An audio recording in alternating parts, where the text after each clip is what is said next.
Guys, ಇದು 101ನೇ ಕೆಲಸ ನಾನು ಹೇಳ್ತಿರೋದು. ಈಗಾಗಲೇ 100 ಕೆಲಸ ನನ್ನ ವಿಡಿಯೋದಲ್ಲಿ ಅಪ್ಲೋಡ್ ಮಾಡಿದ್ದು. ಸುಮಗಿರಿ ಜಾಬ್ಸ್ ಇಲ್ಲಿ ಪ್ಲೇ ಲಿಸ್ಟಲ್ಲಿ ಬಂದರೆ ನೀವು ಎಲ್ಲರಿಗೂ ಸಿಗುವಂಥ ಕೆಲಸ, ಹಲವು ಕೆಲಸ ಖಾಲಿ ಇದೆ ಅಂತ ಹೇಳಿ ಲೋಕಲ್ ಜಾಬ್ಸ್ ಅದು ಪ್ಲೇ ಲಿಸ್ಟ್ ಇದೆ. ಅಡುಗೆಯವರು ಬೇಕು, ಅಡುಗೆ ಸಹಾಯಕಿ, ಮಡಿಕೇರಿಯ ನಾನ್ ವೆಜ್ ಹೋಟೆಲ್ನಲ್ಲಿ ಮಂಗಳೂರು ಶೈಲಿಯ ಅಡುಗೆ ಮಾಡುವವರು ಬೇಕು.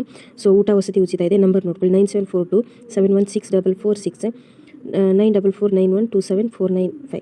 ಯುವತಿಯರು ಬೇಕು. ನೆಕ್ಸ್ಟ್ ಅಸಿಸ್ಟೆಂಟ್ ಬೇಕು ಕುಂದಾಪುರದಲ್ಲಿ. ಯುವತಿಯರು ಪಡುಬಿದ್ರೆ ಮಣಿಪಾಲದಲ್ಲಿ ಬೇಕು. ನೆಕ್ಸ್ಟ್ OTP ಆಪರೇಟರ್ ಬೇಕು ಮಡಿಕೇರಿಯಲ್ಲಿ. ಫೋನ್ ನಂಬರ್ ನೋಡ್ಕೊಳ್ಳಿ. ಊಟ ವಸತಿ ಉಚಿತ ಇದೆ. ಬ್ಯೂಟಿಷಿಯನ್ ಬೇಕು ಮಂಗಳೂರಿನಲ್ಲಿ. ಫೋನ್ ನಂಬರ್ ನೋಡ್ಕೊಳ್ಳಿ. ಫ್ಯಾಕ್ಟ್ರಿ ವರ್ಕಿಗೆ ಮಂಗಳೂರಿನಲ್ಲಿ ಬೇಕು. ಫೋನ್ ನಂಬರ್ ನೋಡ್ಕೊಳ್ಳಿ. ದ್ವಿಚಕ್ರ ಲೈಸೆನ್ಸ್ ಹೊಂದಿರುವವರು ಬೇಕು. ಪೆಟ್ರೋಲ್ ಪಂಪ್ ಕೆಲಸಕ್ಕೆ ಉಡುಪಿಯ ಕೆಮ್ಮಣ್ಣುವಿನಲ್ಲಿ ಪೆಟ್ರೋಲ್ ಬಂಕ್ಗೆ ಹಾಕಲು ಹುಡುಗರು ಬೇಕು. ಸೊ ಇದು ಫುಲ್ ಟೈಮ್ ಪಾರ್ಟ್ ಟೈಮ್ ಎರಡೂ ಇದೆ. ಸೊ ಫೋನ್ ನಂಬರ್ ನೋಡ್ಕೊಳ್ಳಿ. ಮತ್ತು ಪ್ಯಾಕಿಂಗ್ ಜಾಬ್ ಇದೆ. ಸೊ ಕಾಲ್ ಮಾಡಿ, 10,000 ಸ್ಯಾಲರಿ ಕೊಡ್ತಾರೆ. ಮತ್ತು ಯುವತಿಯರು ಬೇಕು ಉಡುಪಿ ಮಣಿಪಾಲದಲ್ಲಿ SSLC PUC ಆದವರು. ಸೊ ಫೋನ್ ನಂಬರ್ ನೋಡ್ಕೊಳ್ಳಿ. ನೆಕ್ಸ್ಟ್ ಆಫೀಸ್ ವರ್ಕಿಗೆ ಬೇಕು. ಫೋನ್ ನಂಬರ್ ನೋಡ್ಕೊಳ್ಳಿ.